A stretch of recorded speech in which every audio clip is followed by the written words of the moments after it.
Thank you. You're welcome.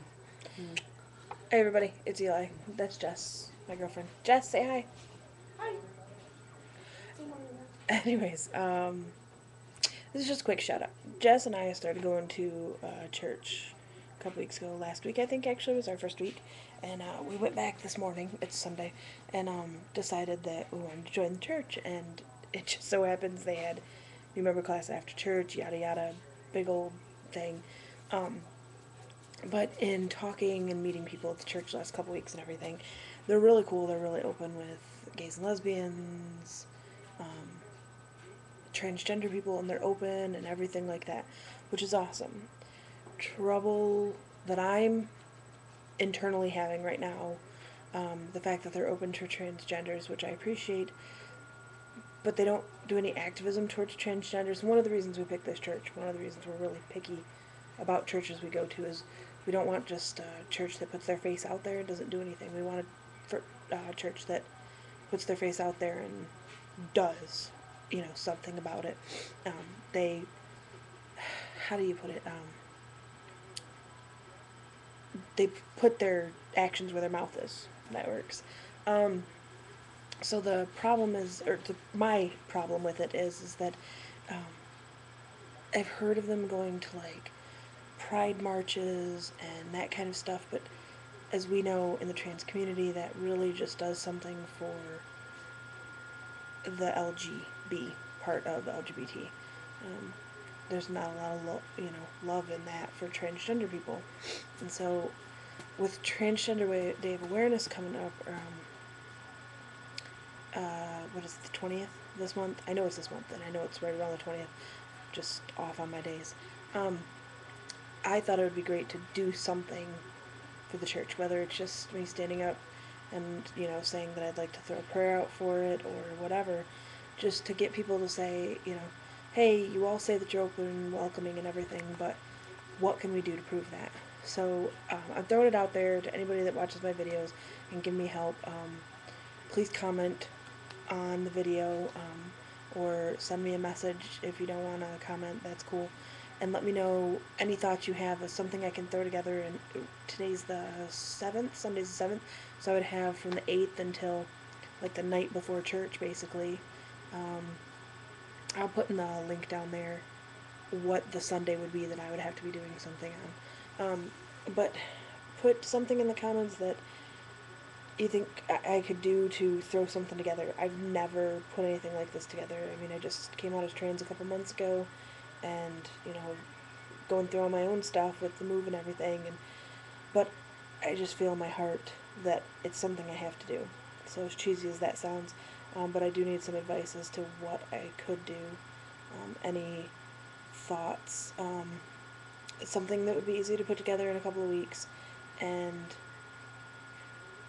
something that gets the point across, what Transgender Day of Remembrance is all about, um, what they can do as a church community to help be more accepting towards transgenders. And then I'm thinking, if I just do something small for Transgender Day of Remembrance, that um, sorry, that in like January, February, I could throw something together for the church of how to be more accepting to transgender people, how to use proper pronouns, names, when you're introducing yourself to somebody, all of that kind of stuff. So I found out today that there are a couple other transgender um, people that come to our church. Uh, Another FTM actually was in the new member class today. Um, I hate outing people, and I'm not outing him. I mean, you know, he's out to the pastor and everything. But after church, my girlfriend and I were having some coffee in the social hour, and I said, I just have this weird vibe about.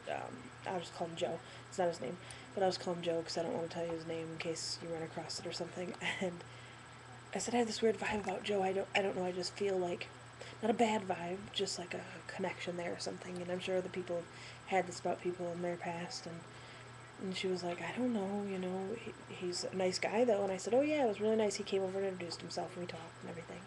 We ended up in new member class, and he was in there, and we were leaving, well, right before we got ready to leave, I went in and told the pastor, because we were signing our paperwork to become new members, and they said, write your full legal name, and my name change isn't processed yet, and then also with the whole baptism thing in churches, I wanted to see where the church stood on having been baptized as under my female name and getting baptized under my male name. So I talked to the pastor about it, and he said, how when you're a member of another church, they send a letter to the church you were previously a member of to get permission to basically put your membership in the new church. So Church A has to say yes, they can now be a member of Church B, and you give up your rights to vote as a member in Church A. And he was talking about this guy Joe, and said that when they originally, Joe's been at the church since like May, I think they said, and like back in April or May they sent his letter to his other church, and it was about a month later and they hadn't heard anything, and Joe went to the pastor and was like, oh my gosh, when I went to that church I wasn't known by Joe, I was known by this name, and so they have no idea who that letter's for. And the pastor, said, I'm sure you guys go through things like that, every day in your daily life. And we talked a little bit about, how I had found the community on YouTube with all you guys, and and how there were all these guys out there answering questions and trying to help with things. And he's awesome. He's really interested in getting to know, more about the trans community and how can he be a resource for trans people that, maybe don't have the internet or don't utilize the internet in ways like we do, and how can he be answers for that. And I told him that I'd share, and that's where this whole thought of doing something for Transgender Day, and then maybe doing like a workshop or something in January or February, to teach more about how to just live with a transgender person in your life and not be an ass about it.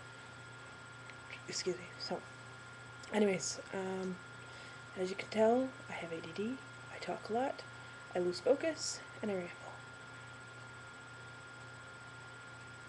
So yeah, that's about it. Oh, Joe. So yeah, and then we were leaving, and my girlfriend said, yeah, I think, I said, oh, by the way, I'm right about Joe. He, he is trans. Um, the pastor mentioned something about such and such and told her that little story, and she chuckled and she's like, I started second guessing what you said about feeling this connection or whatever with him. And then he was talking, and at one point he had this upward inflection on his voice, because I was reading something on Hudson's FTM guide. It's a web page I've been using as like a FTM transition resource. I'll put that link down there also, about how women inflect at the end of their sentences, and to help make your voice more masculine, to try to avoid those inflections at the end of your sentence. And so I told her that one time, and tried to figure out how to not have an inflection. See, I'm trying to do it right now and I sound like a robot. And she said that she noticed Joe doing it during the meeting when he was talking. So, and she kind of laughed at herself and was like, I'm stereotyping people and we hate that. Just, obviously from our life experiences, that's not something we want to do. So, anyways, almost 9 minutes, and I meant to make this like a 3-minute video. So, if you have any suggestions for Transgender Day of Remembrance, stick them down there for me. I'll have the link down there for that website that I've been using for transition stuff. And check out my link down here for my Cafe Press. Cafe Press page. I started putting some graphics on some shirts and stuff. I make a little bit of change off of every shirt, sweatshirt, mouse pad, bag sold. I've got it sending directly to my savings account. I'm plopping money in there. I'm hoping summer, fall of next year, so I'm giving myself a year to have my top surgery. If I can get funds together earlier, or I'm dealing with health insurance stuff right now, if health insurance will cover it, then that would be awesome, because then I could get it done sooner, and I'd really like to get it done sooner. I'll make another video about my whole dysphoria with top surgery and everything, but yeah, hook me up, help me out. Alright, peace. Stop button.